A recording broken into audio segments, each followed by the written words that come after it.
Do you ever feel stuck, like you're living your life on autopilot? Are you ready to shift into high gear and reach the success you so richly deserve? Welcome to the Play Big Movement podcast. I am your host, Sharon Lechter, entrepreneur, business strategist, and best-selling author. Playing big is not about settling for good enough or being comfortable. It is about reaching your highest potential and achieving your greatest success.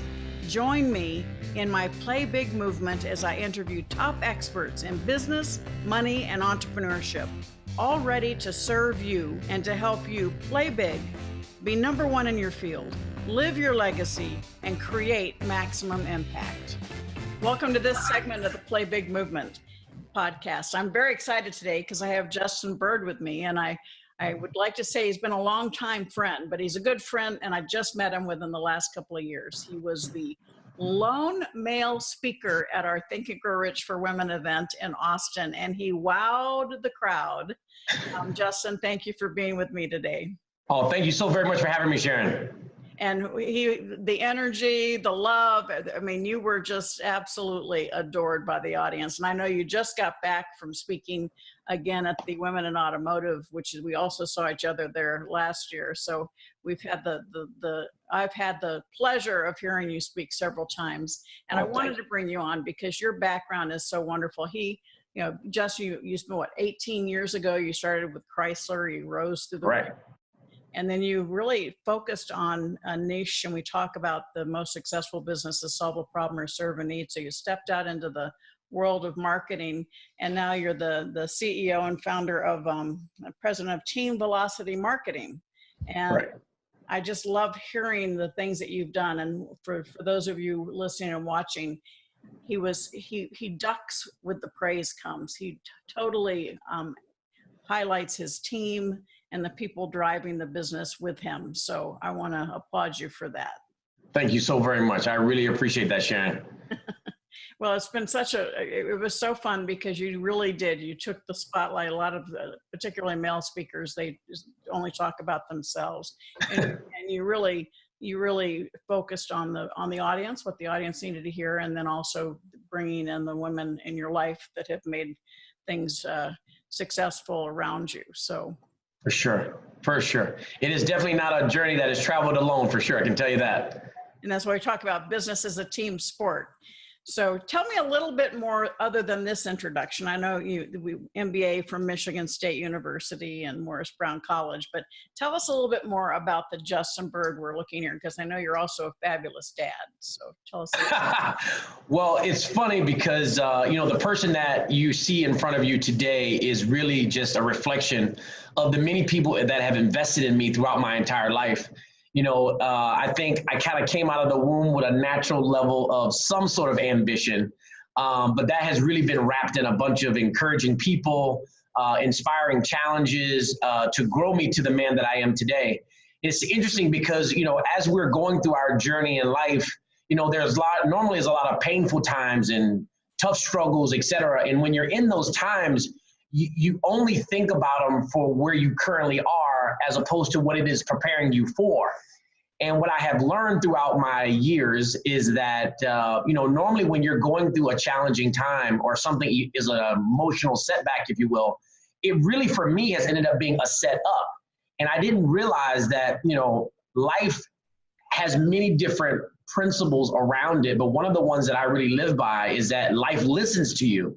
And I remember as a kid being in my lonely bedroom and looking at the stars and, really dreaming big. And I would see images of the moon and I would be like, I want to go there, And I didn't realize that life listened to me. And then challenges begin to present themselves to me that were meant to grow me and to prepare me for that journey to the moon. Because the air is a little bit thinner as you move up to the top. And I didn't know that I needed those challenges to prepare me for the things that I was asking for. So the man that you see in front of you today is really just the byproduct of the many people that have invested in me along the way. And I also think it's important for the audience to understand that a lot of times investments that are made in people are tough investments, meaning I've been corrected, I've been reprimanded, I've been encouraged. So it really is the whole combination of the whole piece that allows you to be the whole person. And for me now, it's interesting because I find myself as I get older searching and wanting to get closer to my purpose. And I think that's one of these questions that we all kind of ask ourselves, which is, well, what really is our purpose? And what I've found is that I now want to give back to individuals the same manner in which things were given to me. And hopefully they can make something great out of from their life. And I still got a long way to go, obviously, but I'm excited by the road ahead. And I'm definitely proud of the road that I've traveled so far. Well, you definitely are giving back, because you actually reached out to us and said, you know, I'd love to be there. And I mean, you paid your own way to come. You weren't getting paid to be on stage, and you shared incredible brilliance. But yeah. For everybody watching and listening, you know, they hear about the setbacks and they look at you, you're, you know, in that beautiful office, highly successful, still very young. So can you share a little bit more about maybe one of the turning points or setbacks that you maybe had to overcome? You know, for me, it's interesting because, you know, life does boil down to decisions that you make. And if you really think about it, any decision that you've ever made, you've actually done it. And I remember making the decision to leave a big, great organization like Chrysler. And I had friends who told me, you are absolutely crazy. What are you doing? You got a good job, the pay, the whole thing. But there was just something in my spirit. There was just something in my belly that was screaming for more. And it's interesting because, you know, some of your viewers may be in similar situations where on paper you have everything that people say that you need in order to be happy, but you're still not. And that's a really interesting dynamic, because when you have everything on paper that people think that they should have to be happy and you're not, no one wants to listen to you, by the way. They're like, oh, you got it all together. What are you talking about? Isn't enough enough? But I had to make sure that I responded to that energy that was inside of my heart and that was inside of my soul that said, you need to go do it on a bigger scale. And when I made the decision to step away from Chrysler, you know, it was just one of those gut-wrenching moments. And I remember driving away from the facility. And for those viewers who've seen the Chrysler headquarters in Michigan, you can't miss the building. It's big, prominent, full of glass. And I remember driving away, and it was in the rearview mirror. And I wasn't afraid. And it's amazing how sometimes we will try to create situations to be more than what they actually are. We will actually put more fear on it. We will make the hurdle actually even higher. But there was just this quiet energy in my spirit that just wasn't afraid.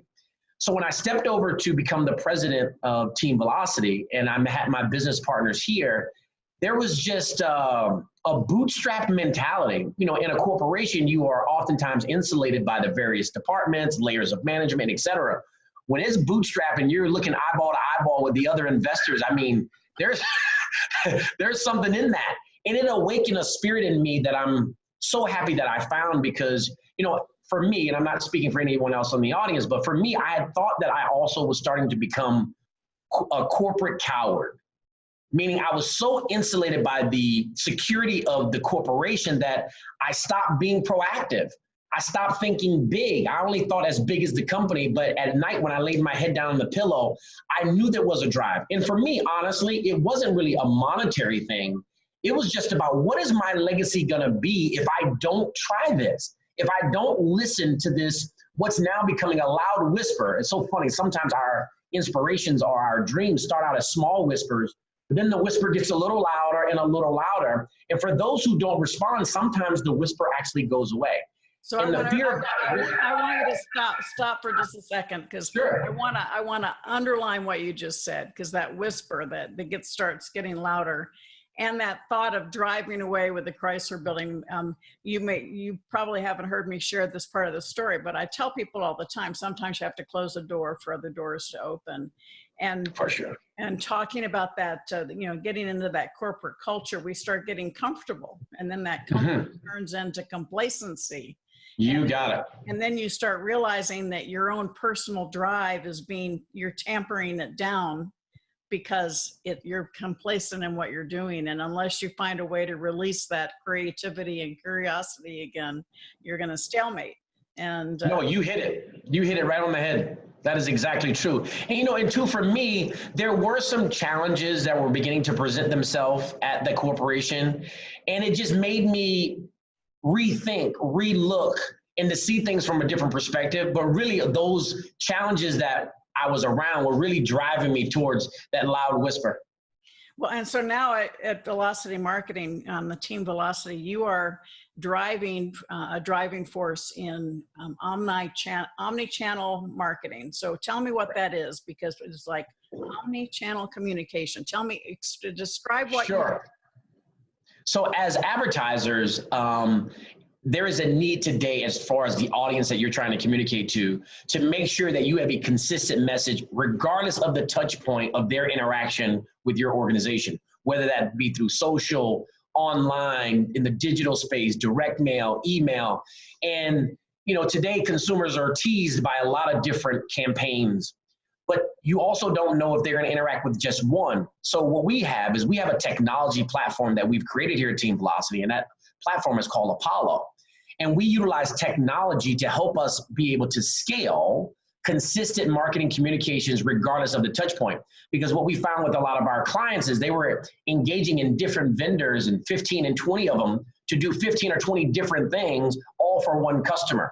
So we said, wouldn't it be smart to aggregate all of those advertising channels, put it into a technology platform, and be able to deliver it to the consumer? And the success that we've had, it is just really, I just don't want anybody to pinch me, because we are very fortunate and very grateful.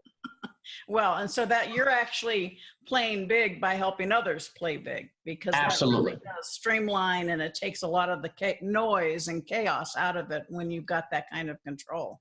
Right? You got it. You got it. So what's in the future? You talk about this desire to give back. What's Justin still burning to do? For me, I grew up a country kid in Georgia where, a lot of people didn't really dream big.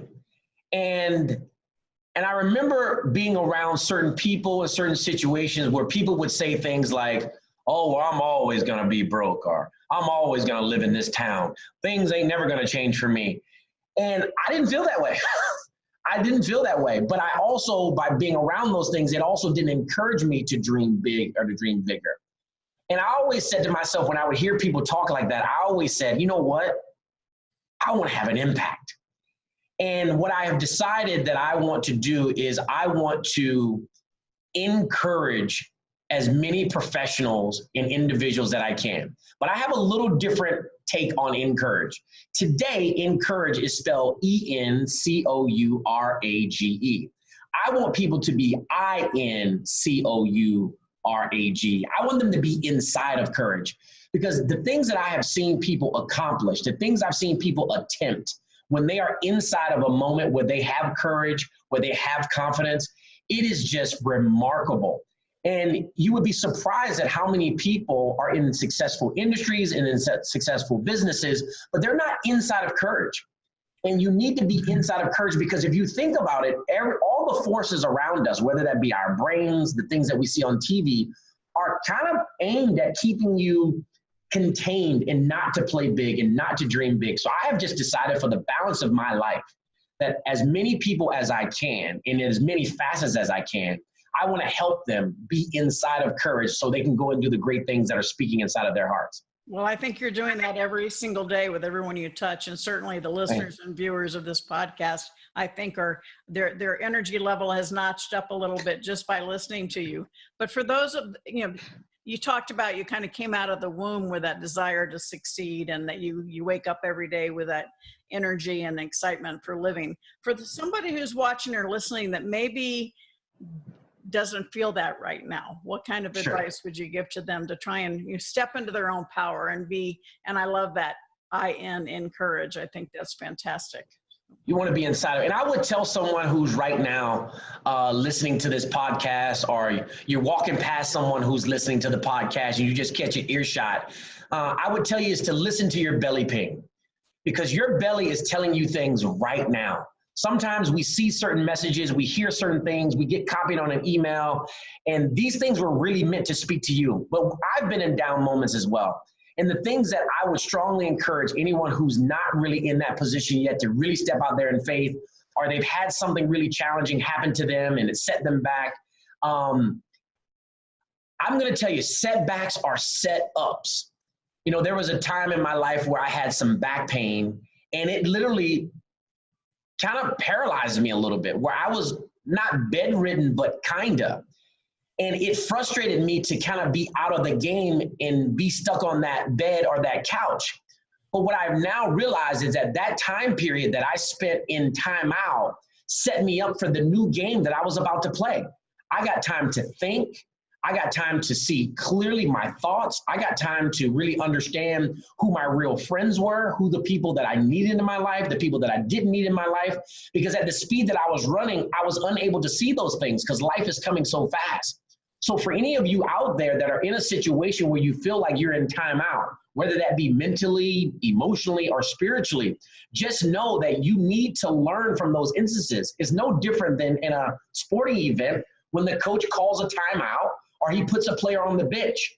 He normally does that for he or she normally does that for a couple of reasons, either to give you rest or to give you a different view of the game that you've been playing. So don't look at it as something that's been set there to put you totally out.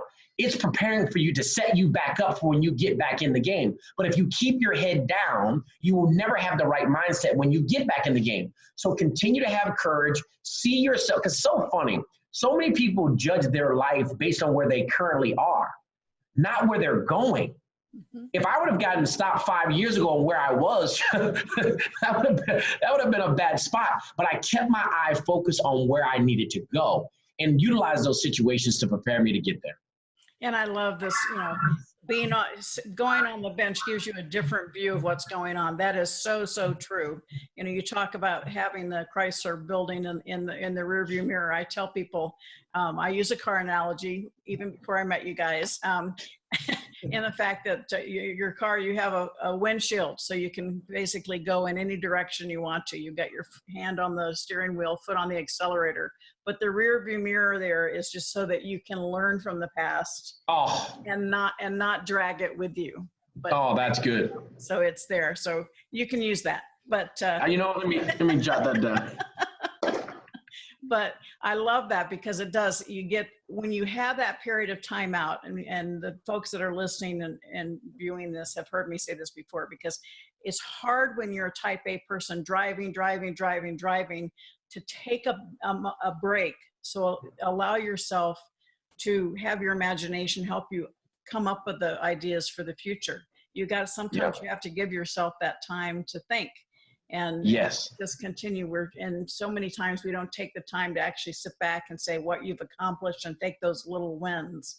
You need that time to recharge, reevaluate, and retool. Sometimes, I know you probably, when you first started off with Chrysler, were, you thought you'd hit the mother load and that would be and then now look at where you are. So you always have to say, where am I going? What's the next opportunity?